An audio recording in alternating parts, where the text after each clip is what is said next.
palavra para o Luciano agora, que representa aqui o Sindicato dos Trabalhadores da Petrobras. Depois a gente abre um pouquinho, sei que o Sartori está inscrito, a gente vai encerrando. Acho que nós estamos num caminho muito correto aqui de descobrindo informações. O tema tributário, nesse período de transição, parece muito importante.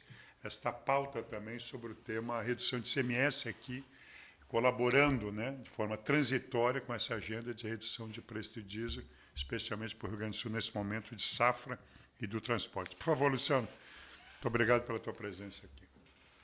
Bom dia a todos os presentes.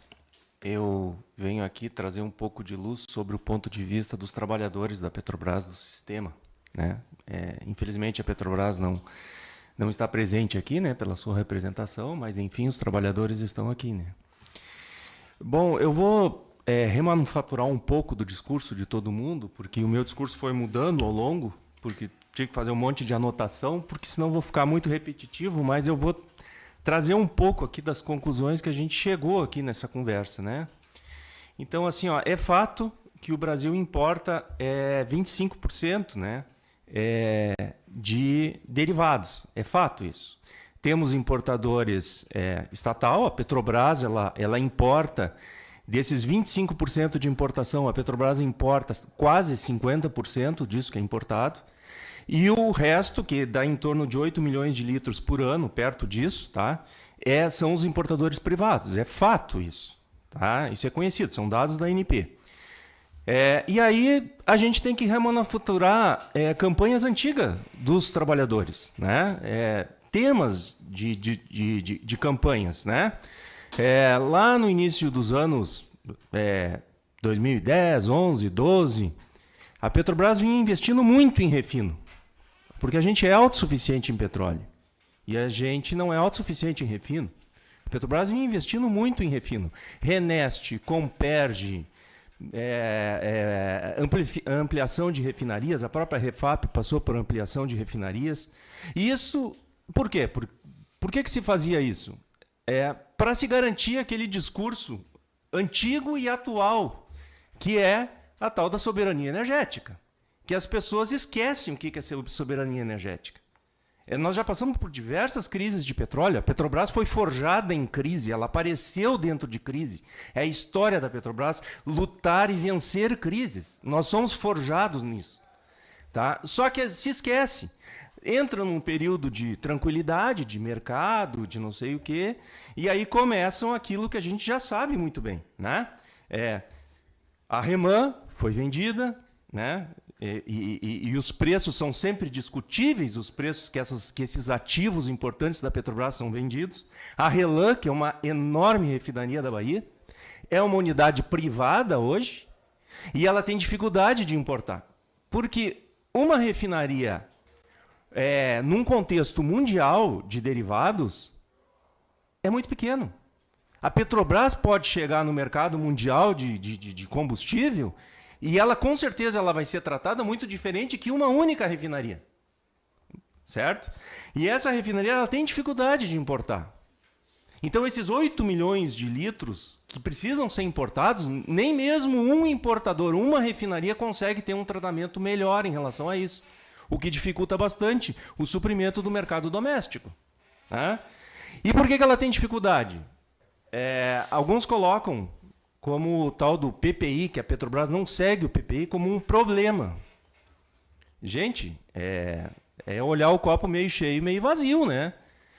Se a Petrobras não segue o PPI, ela está seguindo um preço maior que o PPI ou menor? Para quem que é bom seguir o PPI? Para cima ou para baixo? É bom não seguir o PPI, para um preço mais baixo, porque isso deveria de chegar lá no consumidor. Lembram da campanha do poço ao posto? É disso que nós estamos falando. Hoje nós não temos mais do poço ao posto. E talvez logo nós não tenhamos mais nem o petróleo nosso, porque o pré-sal, tá, hoje está sendo explorado por 25% do pré-sal brasileiro, petróleo nas nossas águas, por empresas estrangeiras. Certo? Isso é muito ruim para nós como brasileiros. Trata-se de soberania energética.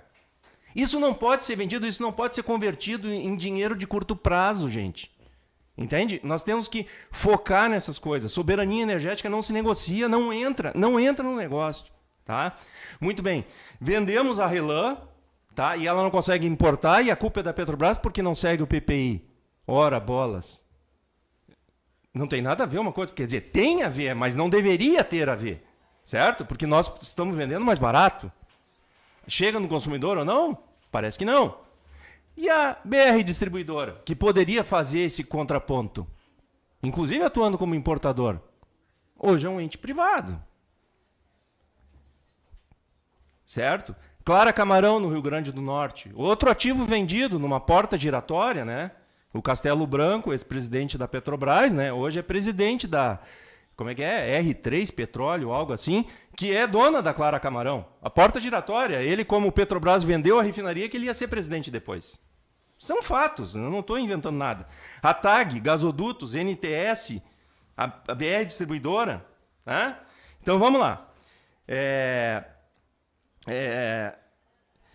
A BR Distribuidora, tudo foi vendido pela gestão federal anterior ao governo popular do presidente Lula. Isso é um fato. E isso fragiliza a soberania energética que foi falado aqui. Para nós resolver o problema de soberania energética, temos que investir em refino. Temos que investir em exploração e produção. E isso tem que ser nacional, não é uma empresa estrangeira, porque senão isso vai para fora, não fica aqui. Isso tem que ser feito por brasileiros. Certo? Muito bem. A Petrobras, agora aqui no Rio Grande do Sul, falando agora do nosso cenário, né, importou 20 milhões de litros de combustível. A Petrobras importou.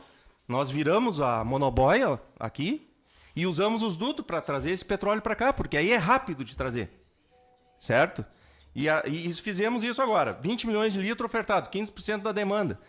O mercado ficou desabastecido, não foi por aumento de consumo, foi por demanda, que, como muito bem definiu aqui o Antônio Sartori. Tem essa diferença?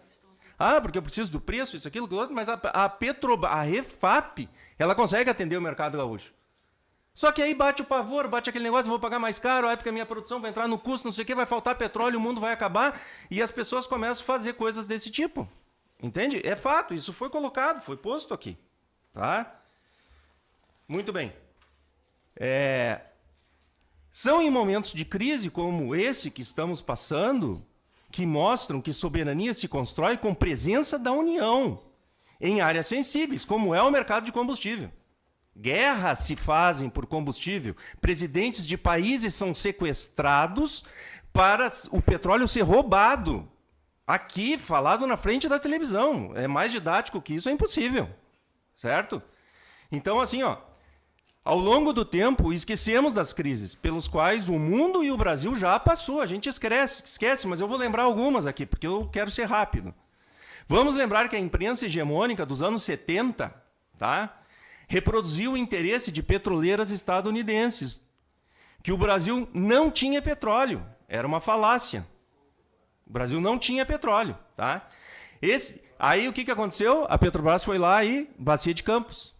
O Brasil tinha petróleo. Tinha um pouco na Bahia, que não era suficiente, mas tinha. Depois veio o Rio Grande do Norte, Bahia Potiguar. Hoje a gente já sabe que até aqui em Pelotas, né, a Bacia de Pelotas. Né? Enfim. Então, o Brasil tinha, sim, petróleo. Tá? Aí, esse petróleo não é bom. Sim, era um petróleo pesado. O petróleo realmente não era bom. O que a Petrobras fez? Sentou e chorou? Não, a Petrobras foi lá e refinou o petróleo. Simples. Né? A gente tem a dificuldade, a gente cria a solução. Nós somos brasileiros e a gente não desiste. A gente tem inteligência, capacidade e estudo. As nossas universidades formam profissionais de alto nível. Tá? E os centros técnicos formam técnicos de alto nível. Eu tenho o prazer de conviver com muitos deles. Tá? Eu sou engenheiro da Transpetro. Tá? E aí a Petrobras, o petróleo não é bom, a Petrobras refinou. Aí veio o pré-sal. Aí eu me lembro da Miriam Leitão falando assim, ó, esse petróleo é muito difícil de extrair e muito caro para refinar. Eu me lembro dela falando lá no Globo News da noite, lá, sei lá. Tá? O que a Petrobras fez? Explorou o pré-sal, tirou o pré-sal, refinou o pré-sal. E é um excelente petróleo.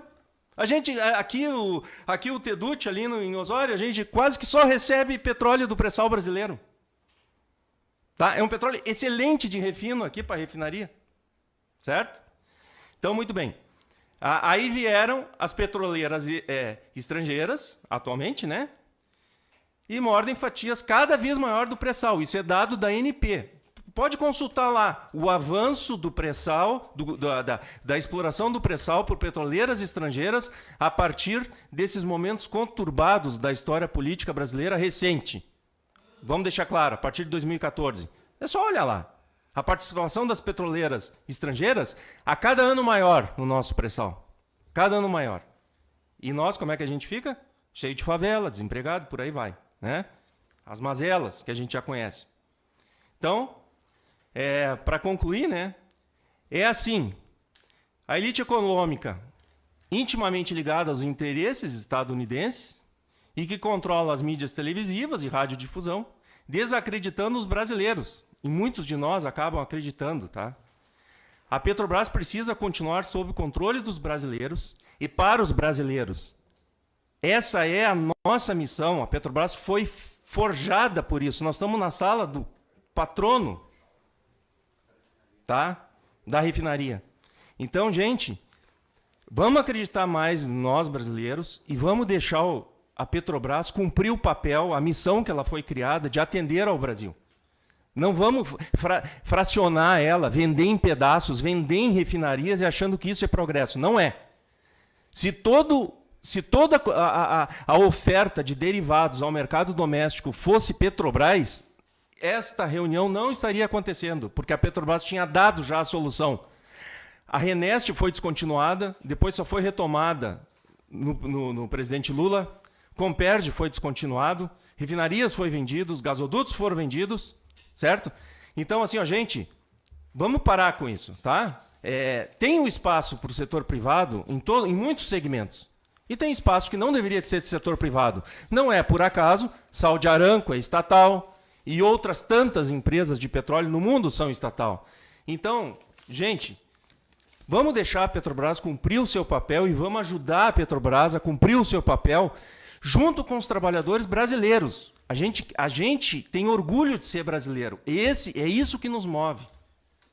Finalizo aqui minha apresentação e passo a palavra para o próximo. Muito obrigado, viu, Luciano, pela tua manifestação forte e contundente de um profissional que trabalha e que conhece o setor. Eu queria passar agora